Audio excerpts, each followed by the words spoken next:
Arts and commerce કોલેજમાં attack માટે પ્રાથમિક સારવાર અને સીપીઆર ટ્રેનિંગ સેમિનાર યોજાયો। ધી પારડી એજ્યુકેશન સોસાયટી સંચાલિત જેપી પારડીવાલ આર્ટ્સ એન્ડ કોમર્સ કોલેજમાં ઇન્ડિયન રેડક્રોસ સોસાયટી વલસાડ શાખા તથા સુમિટોમો કેમિકલ ઇન્ડિયા લિમિટેડ દ્વારા પ્રાથમિક ઉપચાર અને સીપીઆર ટ્રેનિંગ જાગૃતિ કાર્યક્રમ યોજવામાં આવ્યો હતો। કાર્યક્રમની શરૂઆત રેડક્રોસ સોસાયટી અને વલસાડ રક્તદાન કેન્દ્રના આસિસ્ટન્ટ ડાયરેક્ટર ભાવેશભાઈ રાયચાએ વિદ્યાર્થીઓને રક્તદાન શા માટે કરવું જોઈએ તેમજ અકસ્માત કે અન્ય ઈજાઓમાં વ્યક્તિ બેભાન થઈ જાય ત્યારે સીપીઆરની મદદથી આપણે વ્યક્તિને કેવી રીતે બતાવી શકાય તેનો યોગ્ય માર્ગદર્શન આપવામાં આવ્યું હતું।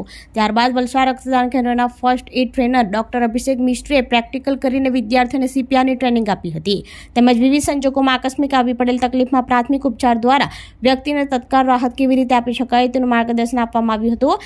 આ કાર્યક્રમમાં કોલેજના 130 જેટલા વિદ્યાર્થીઓએ ભાગ લીધો હતો। કોલેજના in charge Acharya doctor Gangaben D પટેલના માર્ગદર્શન હેઠળ કાર્યક્રમનું સંચાલન પ્રાધ્યાપક જીતેન્દ્ર કુમાર ટંડેલે કર્યું હતું, જેમાં કોલેજના સ્ટાફ પરિવાર ઉપસ્થિત રહ્યા હતા।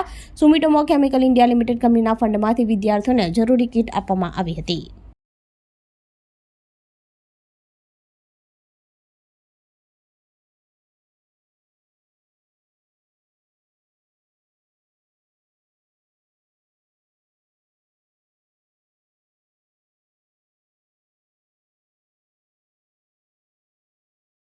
એવી છે અહીંયા વ્યક્તિ જે છે એ બેભાન છે અને એના શ્વાસ ચાલુ છે તો આપણે શું કરવાનું? તો આપણે કરવાનું હોય એને રિકવરી પોઝિશનમાં રાખવાનું। રિકવરી પોઝિશન એટલે શું?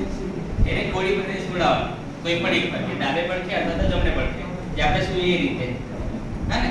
તો હું તમને કરી બતાવું, પણ એ પહેલા આખું પ્રેક્ટિકલ જોઈ લઈએ। આપણું ડીઆરએસ એબીસી ડેન્જર, જગ્યા સેફ છે, આપણે મદદ કરવા માટે જવાનું। આપણે બેસવાની રીત આવી હોવી જોઈએ, બાજુમાં છાતીની બાજુમાં બેસવાનું। આ રીતે બેસવાનો કોઈ ફાયદો નથી। આમ કરવાથી શું થશે? પડી જવાય, પાછળથી ધક્કો આવે, વધારે નુકસાન થાય। આ રીતે બેસી જાઓ, પછી આ રિસ્પોન્સ ચેક કરવાનો। રિસ્પોન્સ એટલે વ્યક્તિ બેભાન છે કે બેભાન, કેવી રીતે કરવાનું? ખભા પર ટેપ કરવાનું, જોરથી બોલાવવાનું। કેટલી વાર? 4 થી 5 વાર। આ જો, ઓ ભાઈ, are you okay? Are you okay? આ રીતે જોરથી બોલાવવાનું, ખભા પર ટેપ કરવાનું। આપણી સંકલ્પ ન્યૂઝ ચેનલને સબસ્ક્રાઇબ અને લાઇક કરો, બેલ આઇકન દબાવો જેથી આવનાર ન્યૂઝ અપડેટ્સની નોટિફિકેશન આપના મોબાઈલ પર સૌથી પહેલા પહોંચે। Like, subscribe and share the video.